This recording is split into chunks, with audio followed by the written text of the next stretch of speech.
My name is Alex Wright, and it's a huge pleasure to welcome you here this evening for this public lecture by Professor Nicholas Dirks. I'm really delighted to introduce Nick this evening wearing two hats, and I wear those hats with equal pride. The first hat is worn in my capacity as head of Humanities books at Cambridge University Press and also as Nick's editor. And it's in this capacity that a year and a half ago I published his remarkable book, City of Intellect, The Uses and Abuses of the University, which offered some extremely pertinent and thoughtful reflections on the future of higher education and the liberal arts, alongside a gripping autobiography of his time as a senior leader in the American university system. The second hat is rather jauntily worn as a member of the steering group of our own university's Global Humanities Initiative, whose Global Humanities Network Summer Forum is taking place in Cambridge this week. And all of us, committee members and directors, are delighted to welcome colleagues and friends from all over the world as we wrestle with fascinating questions about the future of the humanities and what it means in this world of roiling politics and endless instability to be a human being. Nick, you have done more than most of us, not just to engage and wrestle with such questions, but also with issues around what lies ahead for knowledge and learning more generally, and where the humanities in particular fit into that. You have also been at the very epicenter and lived through, in your own experience, a sometimes painful experience, really seismic events on the US campus. The advent of Black Lives Matter, the first Trump administration, political pressures that would have stretched Machiavelli to the limit, battles over cancel culture and academic freedom, very considerable fundraising challenges. Nick has faced them all and a lot more besides. So I'm really delighted to be able to welcome you here, especially as for a good while I've been lobbying rather hard behind the scenes for you to be able to come to Cambridge and participate in our global humanities discussions. And also because your insights into what we're doing as academics are never less than deep, nuanced and challenging. At a time when universities are under such pressure, especially in the United States, the timing of your visit to us here this evening seems especially serendipitous. Nick has taught at Columbia, where he was Dean of the Faculty of Arts and Sciences and Franz Boas Professor of Anthropology and History. He then moved to the University of California, Berkeley, where from 2013 to 17 he was the 10th Chancellor. And you are now, Nick, President and Chief Executive Officer of the New York Academy of Sciences. You are, in addition, a Fellow of the American Academy of Arts and Sciences and a Senior Member of the Council of Foreign Relations. You're the author of several important books, including City of Intellect, just cited, and your work straddles history, anthropology, and education. And as both an academic and an administrator, as someone deeply embedded in both the humanities and the sciences, I think you arguably occupy an almost unique position within contemporary academe. So it's with corresponding pleasure, Nick, that I invite you to deliver your lecture on pasts and futures of the global humanities, worldly knowledge and knowledge of the world, from whose many richnesses I know we're all going to benefit hugely. So over to you. Yeah.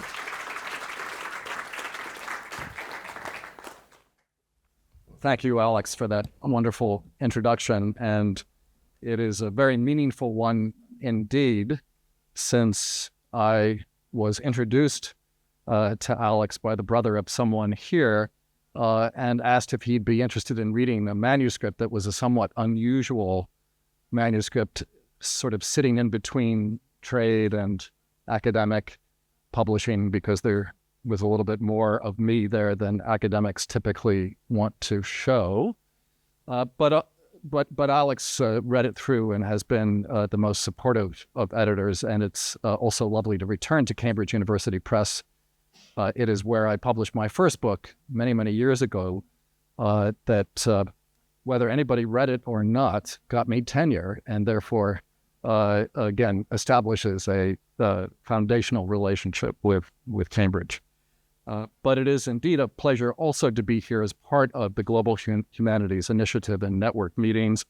And I want to thank everyone involved for all the work you've done to make it possible for me to join your discussions. And I've written this paper, which builds on some other work I've been doing over the years, in part to reflect a bit on not just the past, but the future of the global humanities, and to use some of the work that I've done around the history of area studies, and indeed even some of the work I've done around the colonial sociology of knowledge, something I've written quite a bit about, to predicate a set of reflections about where we might be going, where we should be going, perhaps, but where one way or the other we might be heading, regardless of what we do.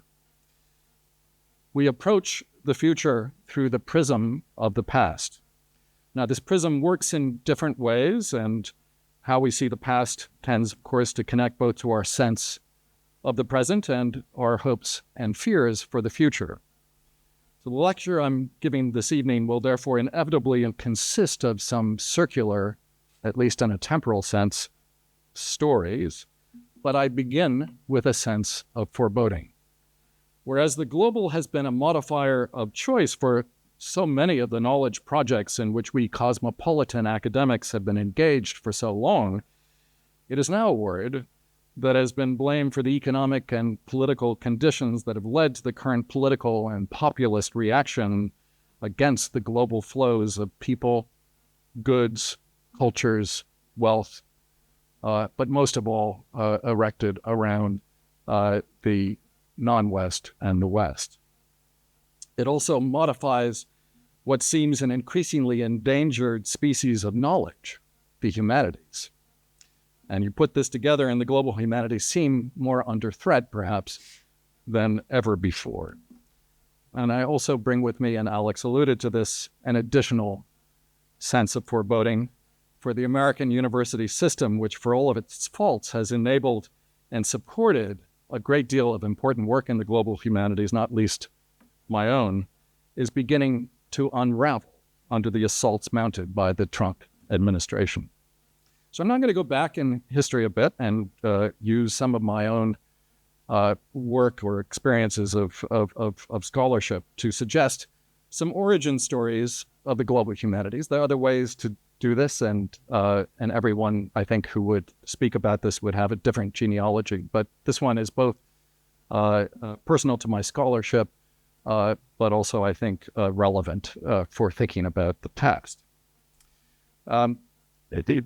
So I go back to an earlier moment of globalization in which the West was first asserting its global hegemony, but also a time when the humanities were not seen as, obviously formally not seen or constituted as the humanities, but were seen as necessary forms of knowledge for, among other things, imperial dominion.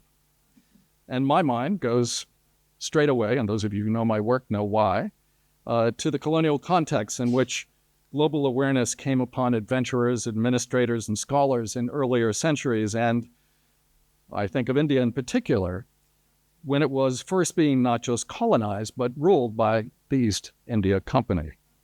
Sir William Jones, great linguist, scholar, legal theorist, and the like, studied Persian and then Sanskrit in his extraordinary quest to understand the historical philology of Aryan language families. But he did so as a colonial judge, and his early Indological interests were shaped by the need to adapt English legal principles and protocols to an India that had been ruled by the Mughals, but which had also rich bodies of legal thought from the Sanskrit tradition. Indeed, I've spent much of my scholarly career thinking and writing about the kinds of things that Jones and colleagues did, in particular about how ideas about culture, caste, kingship, and the state in Indian history were shaped through and by the lens of rule, simultaneously in the service of colonial administration and as the means for that administration, congealing to the point that it became what I called in an earlier book, the ethnographic state. I never believed that the political or economic determinations of colonial history defined or dictated all of the forms of knowledge that emerged under colonialism.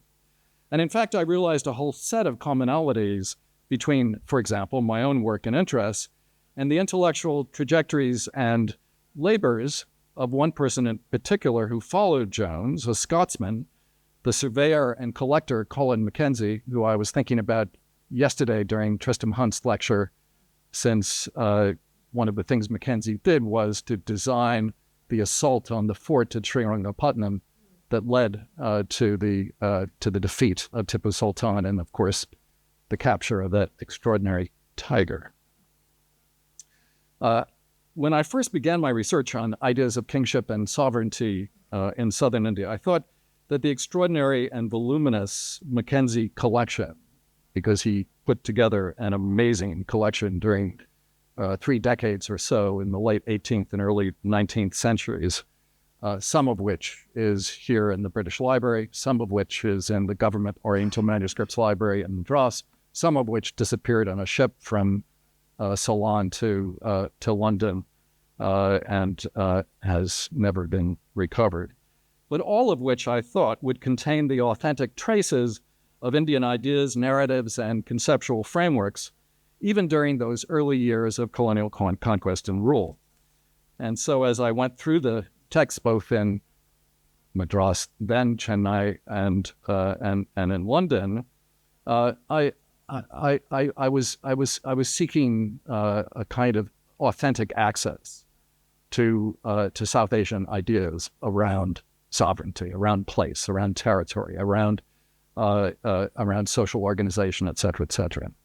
But I began almost inevitably to sense the entanglement of the local and the global, the native and the colonial, Indian and British, not to mention the always important epistemological imperatives I carried with me from the University of Chicago. And a few of you know what I'm referring to, but I'm not going to go into that. Now, Mackenzie was a genuine antiquarian. He collected materials that few of his colonial colleagues in the end believed to be of any real value or use for colonial rule.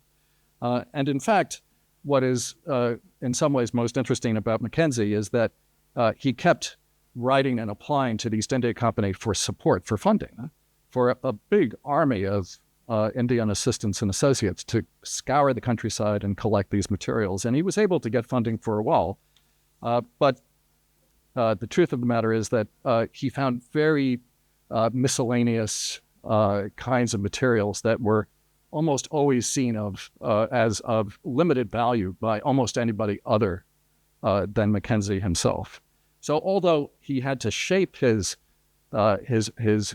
research in ways that sought to appeal to the company for funding, and although the company initially granted these requests, and although some of the materials also contained within them texts that were effectively petitions to the company to recognize their own particular standing and sovereignty, and therefore were already, as it were, engaged in a colonial petitionary kind of relationship. Ultimately, this collection sort of fell to the wayside. So for a historical anthropologist, it was a perfect place to look. But again, I kept seeing how this began to raise questions about that quest for finding authentic ideas around these concepts in South India in the late 18th century. Now, these were also the years when the cultural anthropology of Claude Lévi-Strauss and Clifford Geertz, in which I'd first been steeped, became increasingly questioned by theorists such as Michel Foucault and Edward Said, who saw the determinations of power everywhere they looked. And so, again, it seemed increasingly natural to follow various threads concerning colonial representations and uses of caste in India in a political rather than merely a cultural context.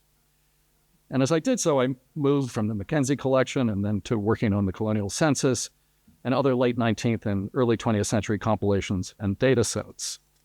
But again, the more I did that, the more everything became entangled. And the project, as it were, of a kind of colonial global humanities was just inseparable from the project of colonial rule. Could not prize them apart, and it didn't actually require Foucault and Said to kind of come up against that in the cases that I was working on. But while I was, doing all of these things, I also, took a great deal of pleasure in the fact that as an American scholar, I could point my fingers at Britain and talk about, all the problems and sins of colonialism, not thinking at all about where I came from and what and how I got to where I was. And indeed, I turned then increasingly to look at how my own intellectual interests and academic pursuits had been shaped by a different and later form of not so much colonial, but neo-imperial formations of power and interest. What goes around comes around, and so I began to look, in fact, at the origins of area studies in the United States. At the dawn of World War II, the U.S. was, in fact, the only great power without a formal and central institution charged with the collection and production of global intelligence. In 1940, President Roosevelt called on a William J. Donovan, known as Wild Bill Donovan, a lawyer and influential political operative, to establish some kind of federal intelligence capacity, which led him to come to London for 6 months, where he basically took the playbook from Britain, and came back and established, initially, even before Pearl Harbor, something called the Research and Analysis Branch. And he began very early on to recruit academics from the U.S., but realized that academics in the U.S. knew something about Europe. They knew something about ancient Greece, not so much about modern Greece. They knew almost nothing. There was almost nothing like the global humanities or social sciences upon which they could call.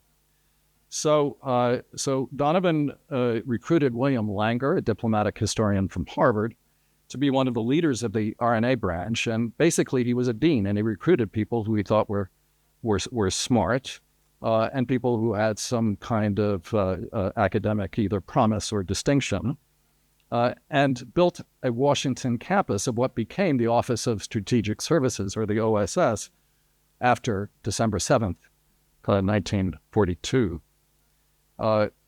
Many academics sat side by side. 7 future presidents of the American Historical Association. Herbert Marcuse sat next to Hayo Holborn. Holborn went back to Yale to teach German history. Marcuse, of course, went on to train Angela Davis. Different outcomes. But even a whole set of anthropologists worked for the OSS, but they were mostly placed in the field, as befits our anthropological profession. Gregory Bateson, in fact, worked for the OSS, was posted in Ceylon and Kandy. He was married at the time to Margaret Mead, who didn't work with the OSS, but did work with the U.S. government. And of course, there were a lot of people who went on, both as historians and anthropologists, also economists, political scientists, classicists, to both work for the U.S. war effort between 41 and 45, and then back, for the most part, to universities. But under the OSS, they prepared reports on a huge range of issues. Some of them, I won't go through them, but some of them you might know about, since one of them was actually written by Ruth Benedict, student of Franz Boas, and who titled her manuscript Japanese Behavioral Patterns, that became the basis for her book, The Chrysanthemum and the Sword. And it was, of course, using cultural anthropology to try to understand what it would take the Japanese to surrender. Now, in retrospect, the most significant legacy of the Research and Analysis Branch was not actually in establishing the principle of using scholars and archivists and field workers as the driving force for the gathering of intelligence in the post-war CIA. Some stayed on, but very few did. of these academics anyway. But rather, the major effect was in the universities to which these scholars returned. This was especially so in connection with the development of the very thing that made it possible for me to have my career, which is to say, the post-war development of U.S. area studies. With George Bundy, who was Dean of the Faculty of Arts and Sciences at Harvard before he was before he worked in the Kennedy administration, and then was president of Ford, wrote in 1964, and I quote, "The first great center of area studies in the United States was not located in any university, but in Washington, in the Office of Strategic Services. In very large measure, the area studies programs developed in American universities in the years after the war were manned, they were mostly manned, but not entirely, directed or stimulated by graduates of the OSS, a remarkable institution, half cops and robbers, and half faculty meeting." And I'm really not sure, having been in the positions I've been in, which is which, but anyway. And by the way, the Ford Foundation went on to, actually was also very much in the game of funding area studies along with Carnegie and the Rockefeller Foundation in the years after the war, along with the U.S. government. So OSS alumni were to be found in almost all major area studies programs. They often founded these programs. Gerald Robinson went from his role as head of the RNA Russia desk to Columbia as professor of history, and he was the first head of the Russian Institute at Columbia.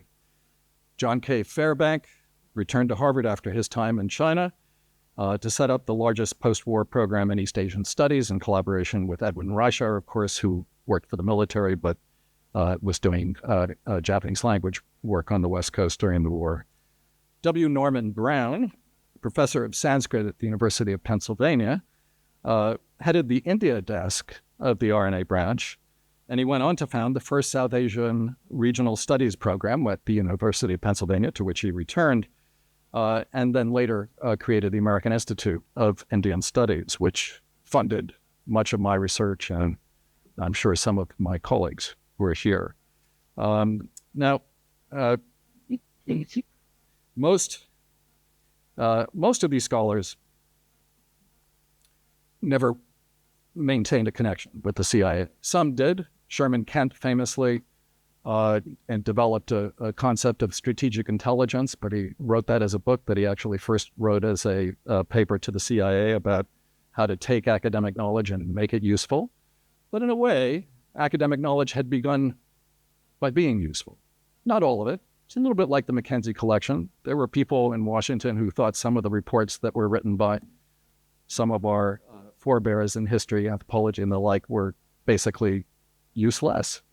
But there was a lot of stuff there, I think, which nevertheless struck them as important. And, you know, the kinds of relationships between the CIA and universities, of course, fractured progressively over time. But that's not the story I'm telling here. Now, as I say, W. Norman Brown created South Asian studies. He actually hired almost everybody who was working in Washington at his RNA India desk to go to Penn with him. I mean, it's kind of extraordinary. Just took them all. I hired them in one place and bring them to Penn. And then he started making arguments for funding South Asian regional studies. And I'm not going to quote from them, but they nevertheless are kind of uncanny to read when you are somebody like me who was educated in these area centers. I was at Chicago, but then who went on and became head of the South Asia Area Center at the University of Michigan, where I had to write every 3 years a grant application to the government to fund the work we were doing using the exact same language around the strategic importance of area studies on universities, even though the truth is that there were no conditions at that point on taking one of these fellowships. You didn't say you had to give a certain period of time as service. That came later.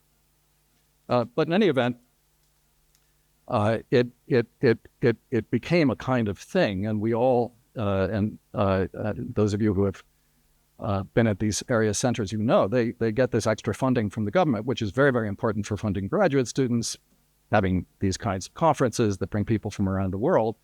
And yet we all kind of wink when we look at the language we sometimes use. Now, ironically, both during the war and in the decades after, the UK government got increasingly worried about the state of global knowledge in their universities.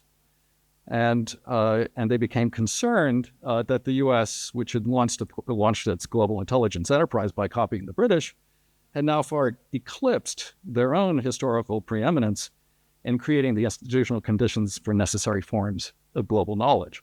So in the mid-1940s, the Scarborough Commission undertook a review of resources for the study of Asia, Africa, and the Middle East in the UK.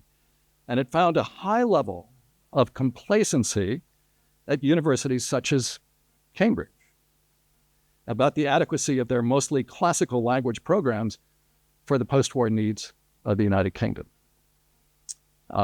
Only SOAS, the director of SOAS served on the Scarborough Committee, made an aggressive move to use the commission to apply for funds, and they got a lot of funding. And a lot of SOAS's early successes in the post-war period were because they saw an opportunity, whereas your colleagues, those of you from Cambridge and Oxford, is pretty much the same, thought that having a program in Sanskrit was perfectly sufficient. And indeed, in the early 1960s, a second commission was established by the UGC here to evaluate the state of Oriental, Slavonic, East European, and African studies since the Scarborough Report. And it specifically referenced the need to follow U.S. area studies as a model, and in fact, provided funding for a tour of area centers in the U.S., after which it came back, made its report. It's named after the chair of the commission, Sir William Hayter, a diplomat and one-time British ambassador to the Soviet Union, which recommended establishing 6 to 8 area centers in the UK. So I wanted to bring things back. So in any event, I don't have to belabor the point, but the model of area studies, therefore, is one that for all of us in the US and the UK in some ways has a genealogy that goes back to these ideas about the strategic importance of what we do. But, the flip side is, without there being the recognition of strategic importance, the funding wouldn't be there. So, there's the instrumentality here is, as it were, almost a necessary kind of condition, as it were, of institutional developments. And it's important, I think, to kind of take that on board, and I certainly have found it quite interesting. Now, of course, didn't work out quite as planned. A lot of area studies scholars in the late 1960s were among those who were most critical of the U.S. war effort in Vietnam and Cambodia. And I think what is most extraordinary, looking back on that moment today, is that the U.S. government didn't rescind all of its funding to universities, which, of course, today it's doing without thinking twice. And of course, the real thing that brought area studies, as it were, to crisis was not Vietnam. It was the end of the Soviet Union. And the end of the Cold War is what really led to a whole different way of thinking about how the areas of the globe should be studied. And, of course, the term globalization began to be used more and more and more. Now, the label of globalization was actually first developed, according to at least one genealogy I've uncovered, not just by business schools, but by the Harvard Business School, somebody at the Harvard Business School. But it was, it started circulating among business, both academic leaders and people in business, only to be picked up very quickly by academics from social science disciplines, who themselves were often, particularly the more quantitative social scientists, uncomfortable with what they saw anyway, as the weak methodological underpinnings of area studies. And so ideas of the global gained currency, as well with scholars from multiple disciplines, and it kind of spread from political science to some extent, economics, to the extent that economists were looking at the world at all, to scholars from history, anthropology, comparative literature, who began, of course, to stress the importance of the global for understanding everything from the pre-modern history of ideas, texts, and commodities to the far more rapid flows and interactions of contemporary cultural, social, and consumer life. Academic humanities tended, nevertheless, in terms of their structuration within universities, to remain in area-specific departments and programs. But they began to lose some of the kind of support that they had had in previous years. Now, of course, during these same years, globalization became a dominant goal for universities across a variety of dimensions. What had begun in the U.S. as a study abroad model that was meant to replicate for more students than were able to take the grand tour, that great kind of experience of the world, it expanded hugely after World War II as well. And the idea of sending students to London and Paris and Rome started off with a big splash. But then in the 60s and 70s in particular, it began to include parts of the world well outside Europe. Meanwhile, more and more international students were recruited to graduate and then undergraduate programs. And although the largest number of international students, I'm going to go very quickly over stuff that many of you know here, so I'll just be as fast as I can. And although the largest numbers by far of international students in the U.S. came for work in the sciences and engineering, the demographics of the humanities began really not until the 90s, but it began to reflect the globe in terms of participation as well as subject matter as well. Starts in the 80s, but really takes off in the 90s. Many universities developed at that point, began to develop a global policy, and they all wanted a larger global footprint. And we use the term footprint all the time, just saying. The university world caught up, in other words, with the significance of global knowledge. And I thought this was great. I thought it was fabulous. And that's, when I was running a South Asia Center, but that's also when piles of signed MOUs began to accumulate on my desk and the desks of other low-level and higher-level academic administrators.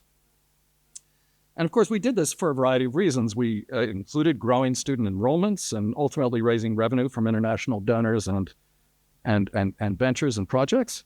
But we also expanded the intellectual and institutional dimensions of global studies in, I think, interesting ways. And although these efforts worked in the first instance to further the global centrality of Western universities, building institutional capacity while establishing a kind of dominant market share for people, ideas, and capital alike, they began to spawn efforts to build or expand universities abroad in directions that included the humanities and social sciences. NYU, for example, built a globally networked university in large part by establishing liberal arts colleges in Abu Dhabi and Shanghai, and they created strong local interests in new subjects and forms of education in addition to serving other kinds of purposes. And I think it was a really remarkable kind of moment for the globalization of certainly universities in the U.S., but also here, of course. Now, speaking to you today, in June of 2025, I have to confess to a definite nostalgia for those good old global days, all the faults, problems, and inherent contradictions notwithstanding. And of course, we have been following now for the last 10 years or so just the implosion of the global, starting with Brexit, perhaps, moving very quickly to the election of Donald Trump, reinforced, of course, in all kinds of ways by the pandemic, but nothing fully prepared any of us for what we are witnessing now. A full-scale meltdown of both the global economy and global political order. Meanwhile, U.S. universities, don't have to repeat this really, but they're being assaulted in multiple dimensions. But even though a lot of the focus has been on cutting funding for science, that's ransom. And it's ransom that is often for concerns that are directed to international studies and international students and faculty. And we see unprecedented efforts to use the vulnerability of non-citizens, even green card holders, to use their vulnerability to enforce new kinds of control and censorship in American life, in American university life of the like we haven't seen. even during McCarthyism. Now, the humanities have also continued, meanwhile, to suffer in their own way, independent of this, from a steady decline over decades that escalated dramatically in the years after the Great Recession of 2008, 2009. Majors in fields like anthropology and history, literature, dropped precipitously starting around 2011 in particular. And the recession not only raised concerns about careers, it also pushed universities to raise tuition, creating an increasing affordability crisis, and that too at a time when student debt in the US ballooned to over $1 trillion, which happened exactly in 2011.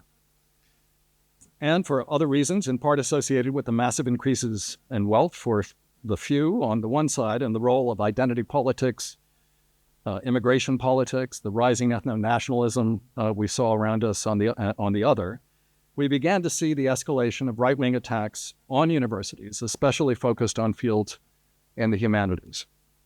And as tenure-track jobs all the while were seeming to disappear, the global humanities, putting it all together, have been really hit especially hard.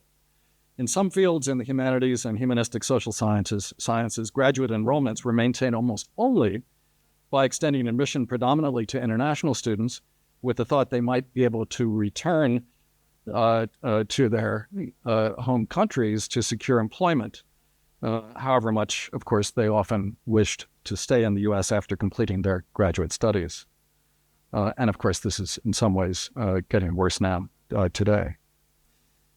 Meanwhile, despite the growing prestige of the humanities in places like India, where, for example, and we have colleagues here from Ashoka University, which was built in part because of the model of Yale, and we heard a little bit from Gil earlier today about how this idea of the liberal arts got introduced to people who had been very successful in business but wanted to have a Yale-like liberal arts experience in India.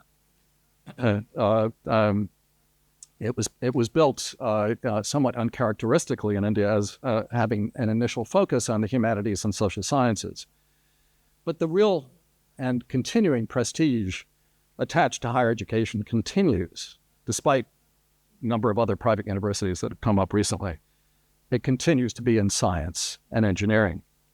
And indeed, as I learned myself, when I got involved in building a new university in Amaravati in rural Andhra Pradesh, with an explicit commitment to develop the liberal arts, which is why I got involved, it has been extremely difficult to make the argument to any except a small elite, mostly from Hyderabad, that the humanities have real and enduring value for students and for their parents, even more importantly, at least, as I say, outside one of the major urban and cosmopolitan centers of India. That's a very different picture from Amaravati than from Sonipet. And yet, despite all these suggestions of irrelevance, if not doom, the global humanities are, if often perversely, doing, in a way, just fine out there in the world, outside the university gates.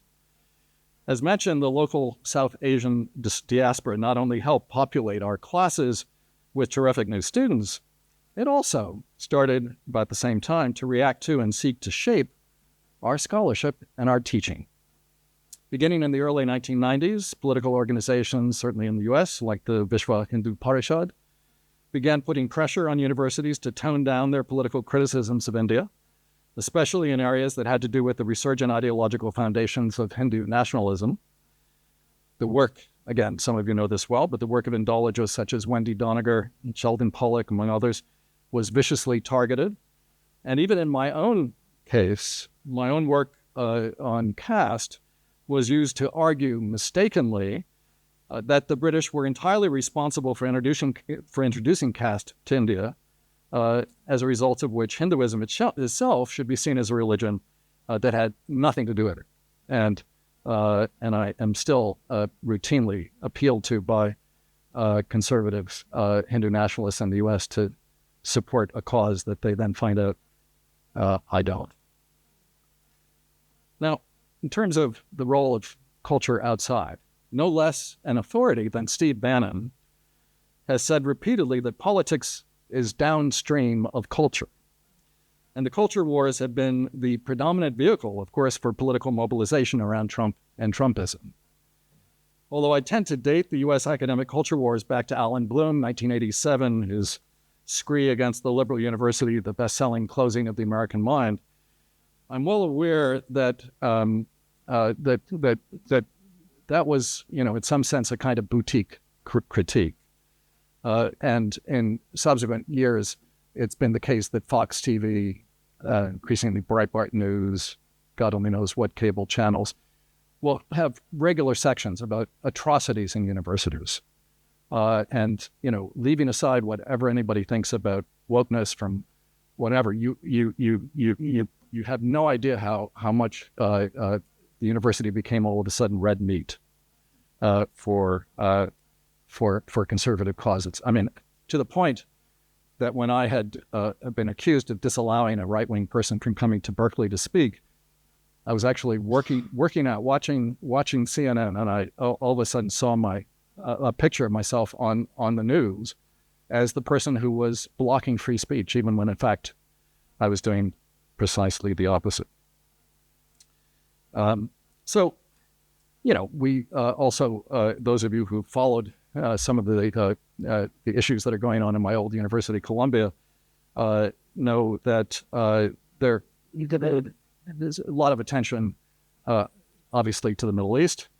And, the concept that the U.S. government would actually insist upon the taking under receivership of the Department of Middle East, Asian and African Studies at Columbia as a condition of getting funding for the biomedical campus uptown is kind of extraordinary.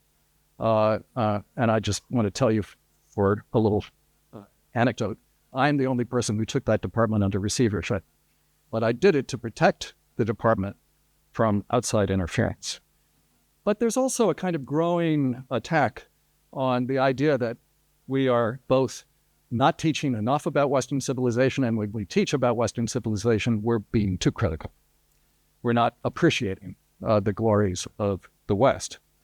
Increasingly, there are right-wing intellectuals in the U.S. who are closer and closer to actually having influence on university campuses, who begin reading Carl Schmitt and Oswald Spengler, who's a best-selling writer again.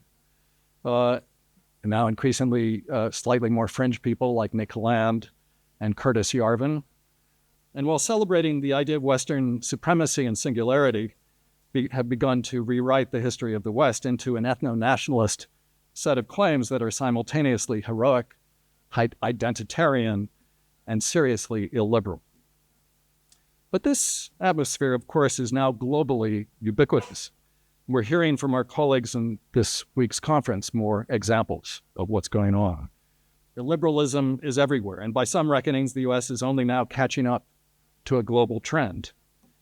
In India, academics are justifiably nervous, and not only when writing about how elections are conducted, or especially if they are Muslim, about foreign policy vis-a-vis Pakistan, but also anything concerning historical and cultural questions concerning the role of Islam, the complexity of canonic historical figures such as Shivaji or Aurangzeb, and the roots of Hindu nationalist dogma and political ideology. Universities have not only become targets of government interference, but subject to political censorship and control in ways that also seem unprecedented, if in line with what is happening elsewhere or has happened in places as different as Singapore, China, Turkey, and the Gulf. We saw the Central European University forced to move from Budapest to Vienna. The Yale and US experiment in liberal arts education shut down because of growing political unease within Singapore at the excesses of student activism and political work, and the firing of academics in all parts, in many parts of the world. Anything, of course, that connects China and the U.S. is under attack. And I created a joint center with Tsinghua that just last year had to be closed down, despite the fact that it brought millions of dollars to support work in engineering and biomedical research. So, what does all this portend? So I'm going to go to the last bit of this talk. what to ask, and hopefully with you, what kinds of issues, perspectives, and themes might these current conditions lead us to focus on? And what might we choose to do as we chart out the future at this particular moment of the global humanities? And put it slightly differently, if we acknowledge geopolitics not just as the enabling condition, but also as the given context from which to activate our scholarly and ethical ambitions, how should we frame the mission of the global humanities at the current moment? And how might we fashion an agenda that will both leverage the possibilities of humanistic scholarship in a global context and help reinstate and regularize modes of inquiry that are fundamental to the academic life wherever it might be?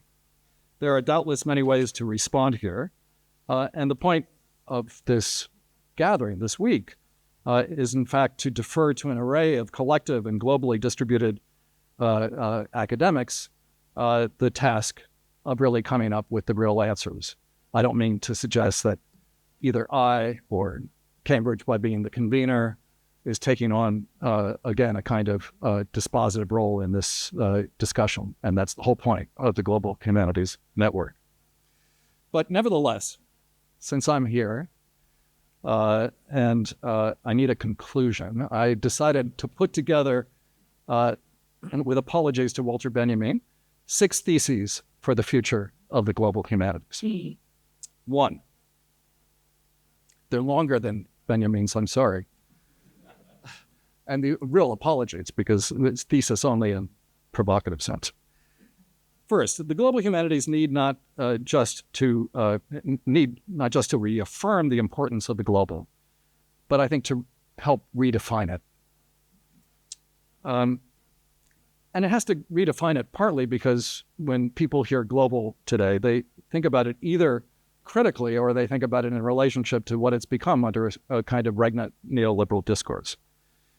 And if tariffs and immigration controls, and where I come from, threats of massive deportation, are at one level responses to what is seen by some as global excess, they neither erase the constitutive role of imperial histories in creating the contemporary global, nor address the degree to which the global is as much a refuge and solution for inequality and injustice as it is or has been a driver of the putative harms with which it has been charged. While the global thus is both a threat and a promise, I suspect that for humanists, it is still really, really important, an object of desire and endless possibility. So the first thing we might do is try to figure out how to really recircuit the way we talk about and reposition how we talk about the global. Now, this is not to say that any one place, whether it's center or periphery, has a privileged position. And we all know the problems of the local, whatever our local is, much better than we know the other problems. So it only takes a global group to also demonstrate how difficult this task is to distribute the kind of collective responsibility for thinking about this. And in a slightly more theorized sense, we also know from the provocative suggestions of fellow Indian historian Dipesh Chakraborty that one might wish to provincialize Europe as a symbol for this, but it's easier said than done. Okay. Second, we need to pledge to work together to ensure the safe passage of troubling ideas across borders.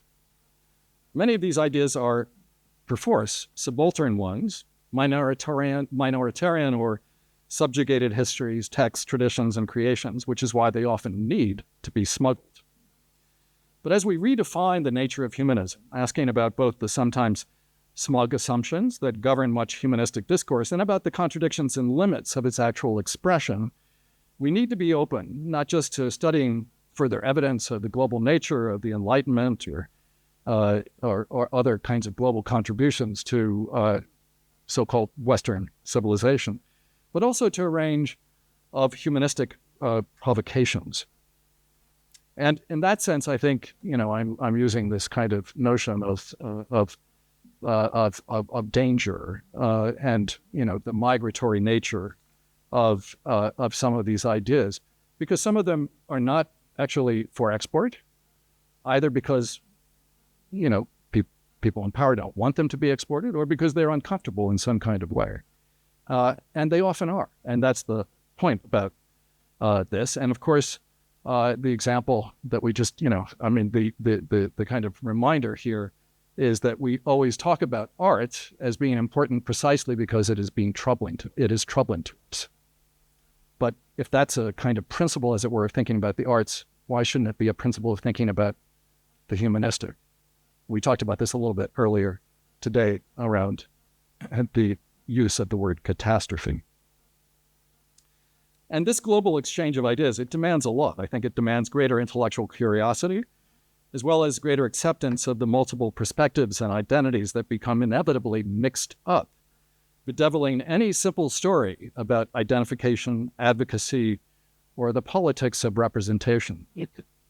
Under current political conditions, it may even involve some measure of furtive dissembling, to go back to the theme of espionage, with which I opened my treatment of area studies. Then to say, oh shock, oh horror, but now to say, think about it.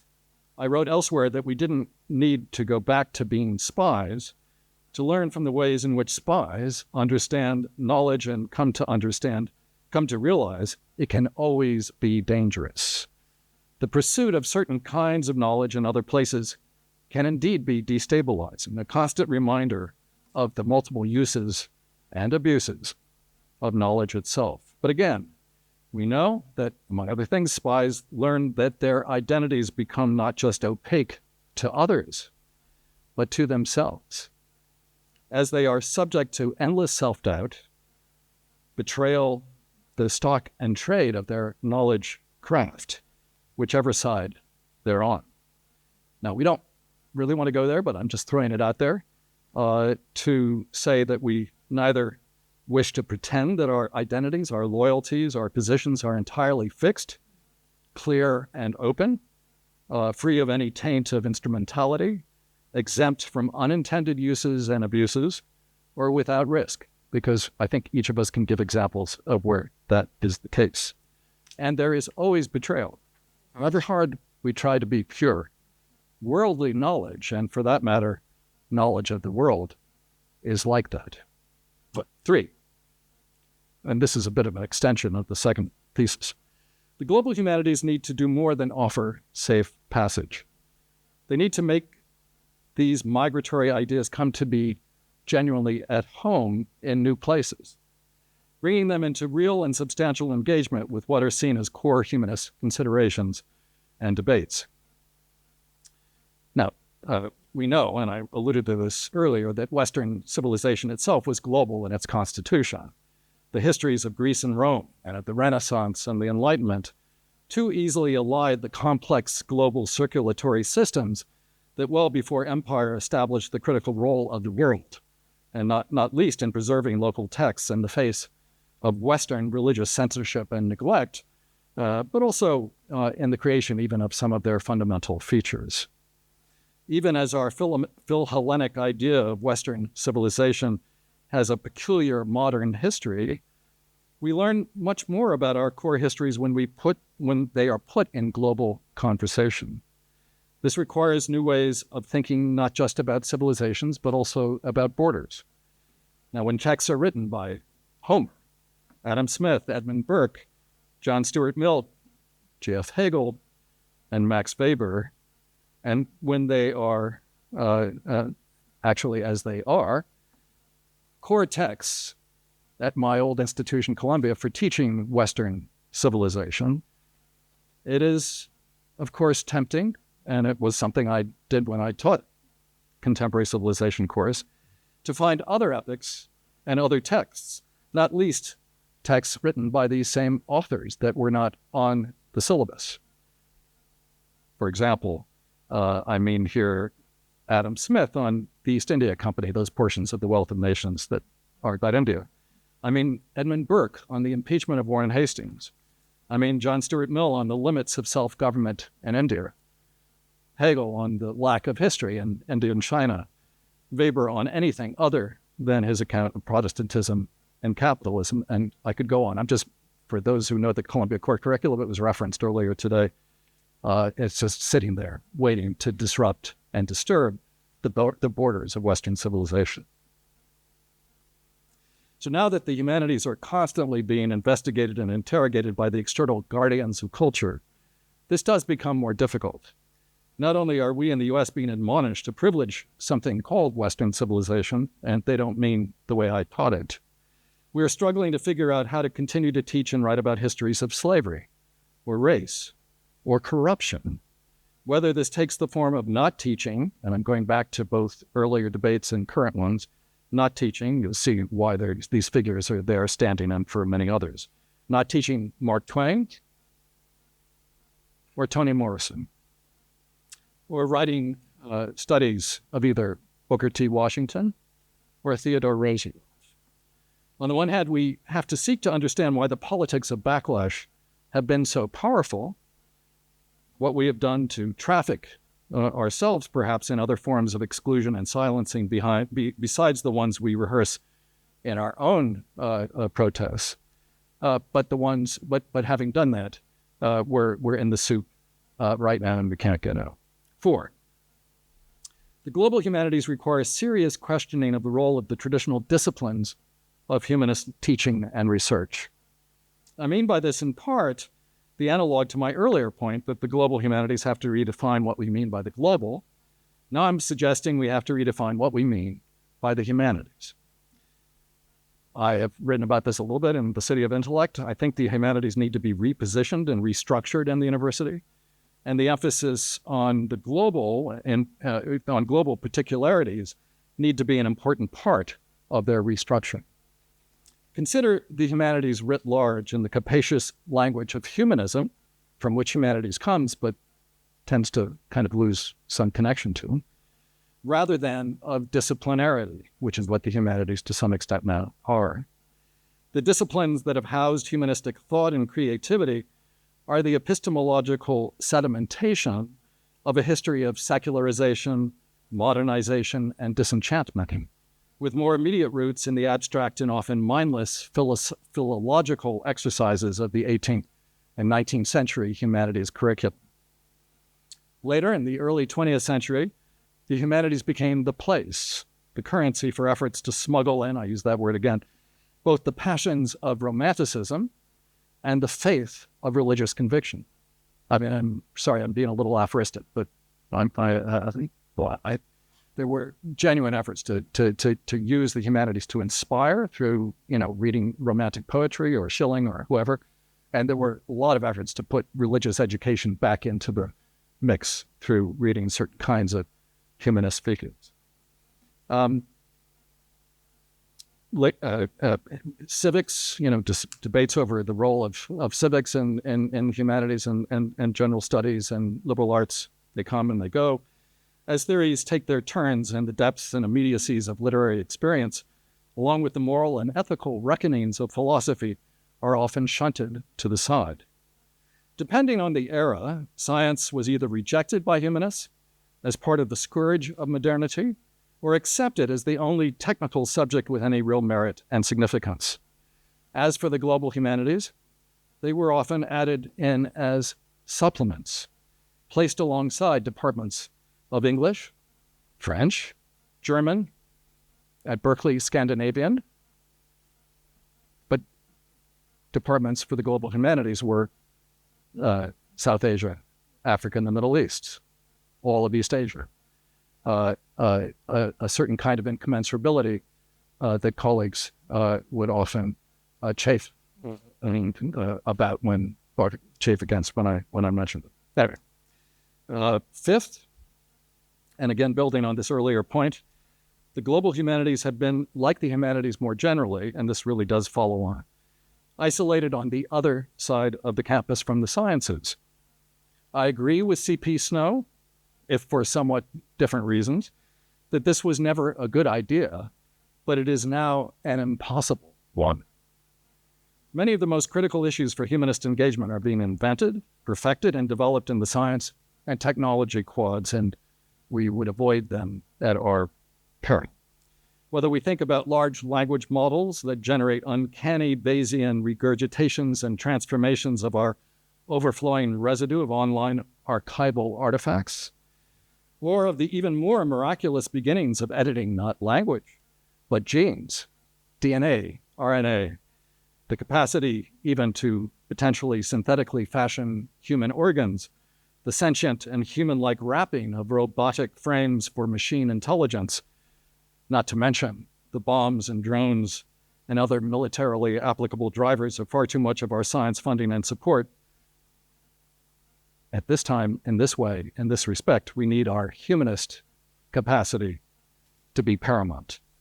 More than ever before, we need to understand not just what it means to be human, but how that phenomenological voyage of self-discovery and understanding keeps changing as the borders between the human and the machine are transformed on an almost daily basis. Sixth and last, the global humanities have to seriously engage the future. Now, I say this as a historian. I'm deeply skeptical about futurology, trust me. But I think we have to go there. We're going there anyway. The meaning of being human morphs as the social forms of our communitarian, political, and economic life, not to mention our offline and online identities, affiliations, and networks, keep changing. Meanwhile, as we experience the reality of the Anthropocene, the planetary contours of our natural history, not just fight back, but also threaten our old convictions about everything from our innocence to our possible extinction, we know we have to think about the future, which is another way of asking us to apply our humanist reason and imagination, not just to the past, but really to the kinds of things that we typically avoid talking about. By which I don't mean, and I'm going to give one bizarre but very current example that is believed in by, among other people right now, Elon Musk. The bizarre idea that the future's unborn trillions deserve more consideration than the already born billions, and it's espoused by Musk and others effectively to take them off the hook for not worrying about what they're doing in the present age, because they're just thinking about many more people down the line. I'm not obviously suggesting thinking about the future like that. Nor do I mean that just because we may not be able to write algorithms and neural networks, we should not opine on the future uses and abuses of artificial intelligence. Indeed, we shouldn't allow our society's technology mavens and entrepreneurs to be the only prophets of what it might mean to be human in the future, whether in 5 or 50 years.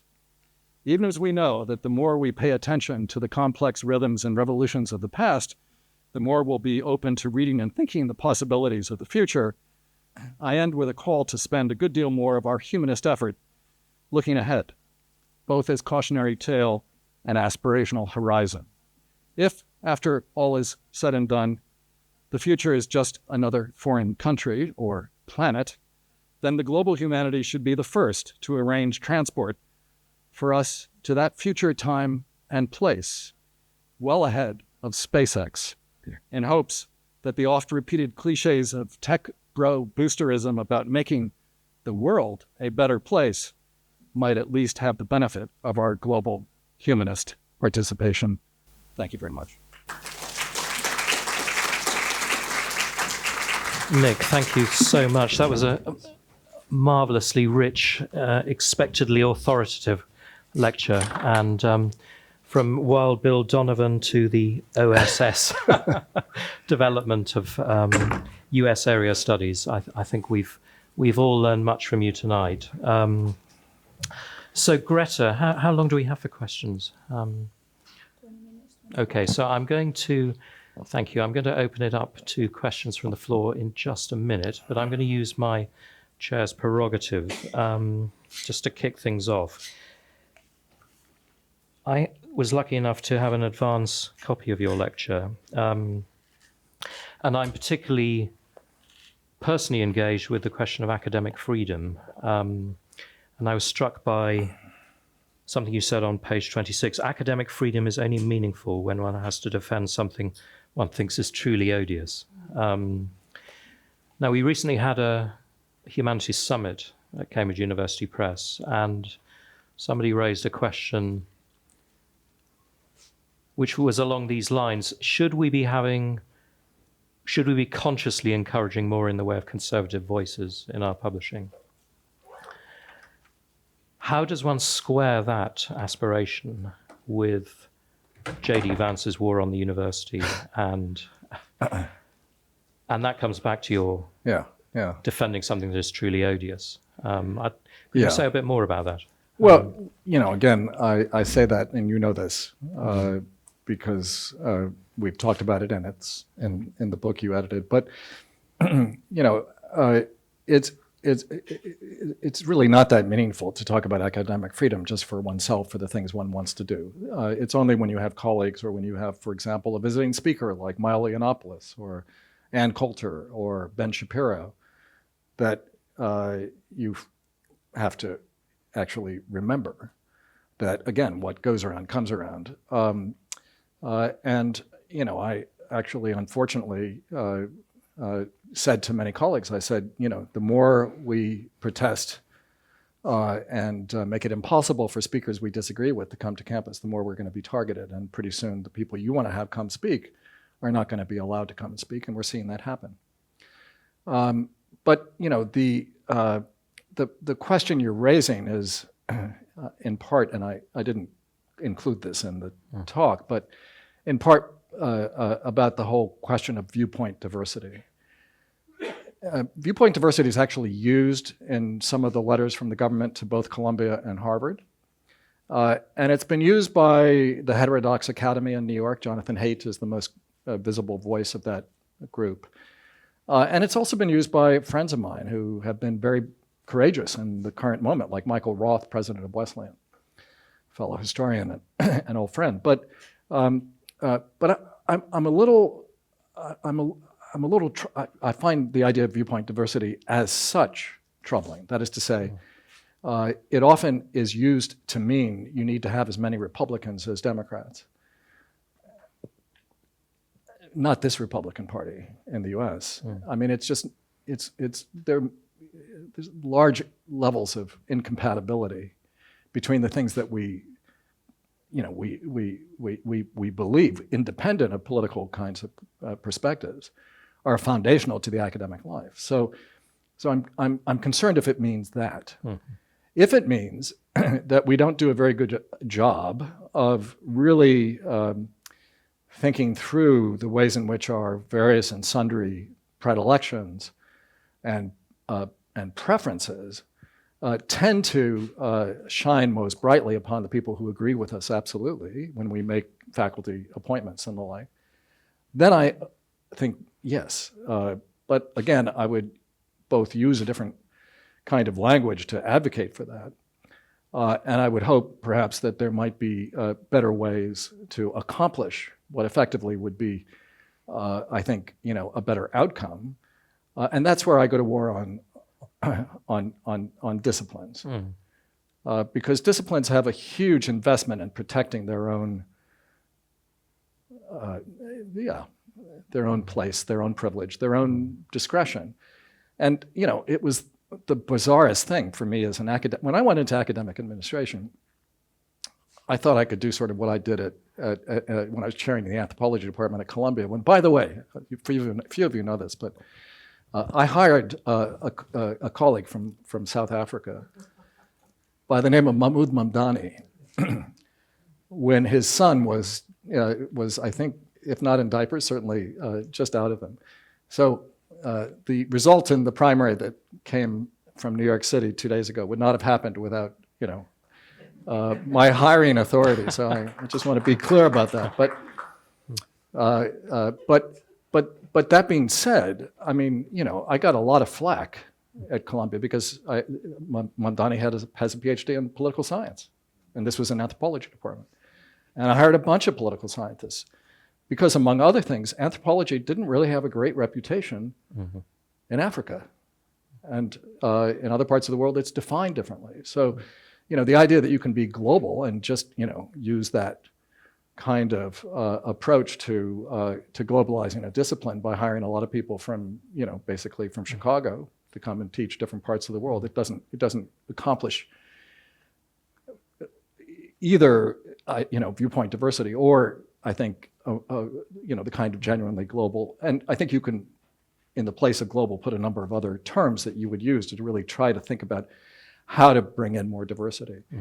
But we are, I mentioned Curtis Yarvin and Nick Land, who used to teach at Warwick. He's now roaming around China, it seems. But he's being read a lot. He wrote a book called The Dark Enlightenment. If you don't read these things, you're going to be shocked when they get even more prominence than they're currently getting. So there has to be a way in which we raise our antenna mm-hmm. and become much more attentive to both, diversities of points of view, but also to diversities of the way in which these points of view are used. Mm-hmm. Oswald Spengler, had a different kind of meaning in pre-Nazi Germany than he does today. But again, we all have examples too, and I used one myself of how my own work gets used in a very different context. So, the whole point here is to be much more open than we currently are, I think. Thank you, Nick. I think I'm going to open it up to the floor. I might say that I think Walter Benjamin would have been proud of your success. Questions from the floor? Yes. Thank you so much, Nick, for this genealogy of the global humanities. You mentioned in passing a comparison with the McCarthy era, and I wonder if you could talk a little bit more about what you see as the contours, both similarities and differences from the McCarthy era, both in terms of the persecution, but also in terms of the resistance that happened in both that era and the present. Yeah, it's a great question. And if anybody's interested, there's still the classic work by Alan Schrecker, which is the best kind of overall account of McCarthyism in U.S. universities. But look, there were some bad things that happened, and there were both intended and unintended consequences of the kind of witch hunt for communists. The example that in a way you can't help but think about when you're at Berkeley is the loyalty oath in 1949, but it was actually enacted by the regents of the state of California, not by or because of McCarthy. And it led to serious turmoil on campus. Ernst Kantorowicz quite famously resigned, came back later, only after the loyalty oath had been rescinded. But it was seen as, it was this kind of use of the term, if you're a communist, you don't believe in free speech, you don't believe in academic freedom, you're a doctrinaire, you're locked into a position that is incompatible with the university. I mean, Sidney Hook, who used to be a leftist, got this idea himself. And once you have this kind of this kind of stereotypical alibi for why it is people of a particular kind can't be part of the university, you of course become what you're concerned about. You end up actually doing just the opposite of what you're saying you're going to do. And there was a lot of that. But McCarthy didn't go after universities. I mean, he actually went after McGeorge Bundy for a period of time. There's an interesting history there. But he went after individuals. The kind of chilling effect of going after an entire university, in which, among other things, what you're doing now is pitting every scientist and engineer against every humanist and social scientist. I mean, under the surface of collective resistance on university campuses today is a really dangerous assertion of a kind of two cultures, and it might be the unintended consequence that is going to be the longest lasting of the current turmoil. But there's already, of course, just incredible fracturing between those who take one position on Israel and another position on Israel that cuts across all the disciplines at the same time. I don't mean to minimize McCarthy moments. I mean, I think it was a dreadful time, and I thought it would never come back. But I think this is much worse. And again, I think everyone has examples of why they might agree with that. Thank you very much for your talk. I was wondering, how do you envision this reconstruction of humanities that you mentioned within the now currently not very promising situation of academia under the Trump administration? How do I'm sorry. Envision the reconstruction of humanities under the Trump administration right now. Yeah, well, again, I suppose, one of the things that is so strange about the moment is that, you would have thought that Trump would have just gone after the humanists. I mean, they're the ones they're concerned about. Again, I don't want to have this just about what's going on right now in America, but if anybody ever wants to really spend a terrible 6-8 hours, read Christopher Rufo's book, which I did, and really had to go out and get a martini after reading it. But that's where he uses the term ideological capture, and the whole book is effectively a kind of genealogy of what he sees as the Marxist takeover of the American university, and all the figures, and they range from, well, I mean, there are people in the humanities and there are people in education. Paulo Freire, Angela Davis, of course, who studied with Marcuse, is there. But again, it's all about the humanities. But the way to get at the humanities is through the investments that universities have in science. And as I say, that's going to create a kind of internal dissension that I think is going to make the restructuring and rebirth of the humanities even more difficult. But I also, and a couple of my theses reflect that, I believe that a lot of people are beginning to recognize, I mean, both because of what's happening with large language models, but also more broadly what and how people are realizing that these kinds of humanist questions are really at the core of our current political dysfunction. That one way or the other, the humanities are important, and in a kind of bizarre way, even having people go back and reading. I mean, at this point, if people read Oswald Spengler, that's great. I mean, in an age of not reading, right? So you realize there's a way in which the humanities is going to be both attacked, but also in a way rescued by the current way in which the culture wars are proceeding, I think. But I take as an academic, I take a long view.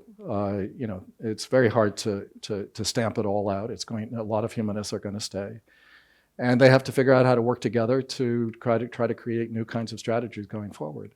And I think the Global Humanities Network is a great example of how to do that. Gresha, I think Saul was next, then Shruti. It's okay. Your last two comments pretty much covered the question I was going to ask. Shruti? Thank you. You've said a lot about culture wars and ideology and how that impacts the humanities. I was a bit surprised not to hear something on democracy, because if you take a longer view, you would think the kind of democratization and what universities have done, it's actually an aberration in the longer story of the development of humanities or humanist thinking. So, which is to say, what do you see the work of, as it were, in the university, not global humanities outside of the university, because it will survive. People Yeah. will write books. These are questions of human future. Right. Whether they need the university or not is a separate matter, debatable. And I'm not trying to write off the university as an interested party. But the point being that this question, I also consume a lot of right-wing material to know what the other side thinks. This question of institutional capture is related to the transformation of elites in the last, 30, 40 years.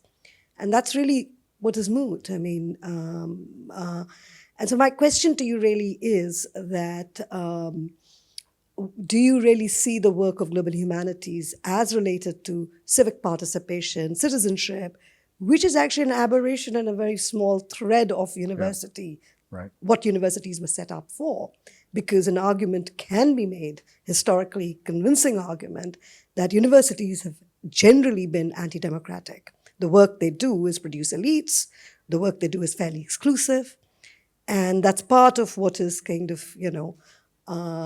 so I was just curious because I don't think it's a settled debate whether universities are meant for democracy or not. And the lack of clarity on the liberal side, as it's for one side, on this question, has also allowed for that story of institutional capture to sway and produce, as it were, public opinion against universities. So it was striking that during COVID, this was the only sector in the UK which did not get a handout from the government. Right? So, so every sector got, including, gig workers, you name it, restaurants, everything. And the one sector which did not get a handout was the university sector. Interesting. And these were Oxbridge-educated political leaders. Yeah, no, of course. So the question really is, where do you see a wider question of democracy, civic, Yeah, so I mean, the reason I didn't talk much about it is that it's a very complex story. And you're absolutely right that there are all kinds of ways in which the university is uncomfortable in some of the domains that democracy would imply. They should be more so. First of all, university governance, even faculty governance, is the least democratic form of governance that exists. And, so there's that. I had this one line, civics come and civics go. I was thinking of the Paul Simon song when I wrote it. But what I was thinking about, too, was a book written by the president of Johns Hopkins University, Ron Daniels, who makes an argument for the university on the grounds that it will teach civics. But we know that actually the university does a very bad job of it. Yeah. And that, that again, as you say, the many of the things, aside from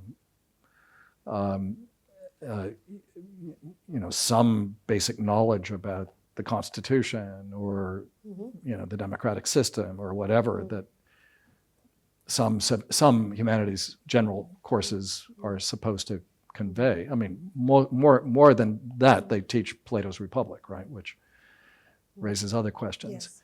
But really, aside from that, the whole reason that universities grew the way they did after World War II was to basically equip the middle class with the training they need to have new kinds of careers. Yeah. And so we're in a moment now. I mean, one of the things that I found, again, just to kind of riff on what you were asking, but when I went to Berkeley, we're always the #1 public university in America. But if you use the word elite, you're told don't use that. I was told don't use that, right? It's the best, but it's not elite, right? And so a lot rode on the fact that we weren't Harvard, but in fact that was the comparison set. And so there was a lot of disingenuity in the way in which that kind of notion was talked about. But again, the kind of questions that are raised both by virtue of the institution of the university and by virtue of sort of what and how we see its task as being is one that constantly kind of almost works against what are contemporary political needs. I mean, I'm still wearing a hat of an administrator enough to believe that we should do a better job of teaching, basic civic literacy. But I take your point that, in fact, this is a really difficult place to go, because you can, again, look at Columbia's case, at contemporary civilization. It was a course that was devised after World War I, and it was ultimately meant to try to figure out, I mean, it actually was first a course on war, and then it was a course on peace, and then it was a course on civilization. Yes. And the question was, how could it be that Europe did this to itself, right? And so, it goes back then to a whole series of texts that are political theory texts, classic political theory texts. But it does so without any kind of, it doesn't even have J.G. Pocock telling you that everything is leading from the Machiavellian moment to this outcome of American democracy. It sort of skirts around it. You have to read the Federalist Papers to the Federalists. Alexander Hamilton and John Jay both went to Columbia, and so they're iconic figures that are there in statue, if not in curriculum. But again, I think it's something that we haven't quite figured out how to talk about, and it's actually an interesting question to bring back to the Global Humanities group, because we're not talking about that much either. We're talking about its absence, but not about how you inhabit its presence. Right. Greta is making surreptitious hand signals to me, All which right. might suggest that our dinner is imminent. I think you should follow what Greta tells you. We should. We've because all been much the better for having Greta tell us what to do. Thank you, Absolutely. Greta, for everything you've done. Yeah. Nick, I said Walter Benjamin would have been proud. I think it says much about the richness and the authority with which you speak that I was hoping for at least another 6 theses. But perhaps you and I can talk about those over lunch in due course. It's been a real pleasure having you with us tonight, and I think I speak for all of us when I say thank you for taking the trouble to come and talk to us and provide such stimulating reflection, which I know we're going to carry on over the course of tomorrow as well. But you and I have become friends over the course of our collaboration, which has been, I mean, this is one of the real pleasures of working with authors. So not only have you been a wonderful author to work with, you've become a great friend. So on both those counts, I'm absolutely delighted to be sitting up here on the podium with you. And let's express our appreciation to Nick. Thank you. Thank you. Well done. Yeah. Thanks, Alex.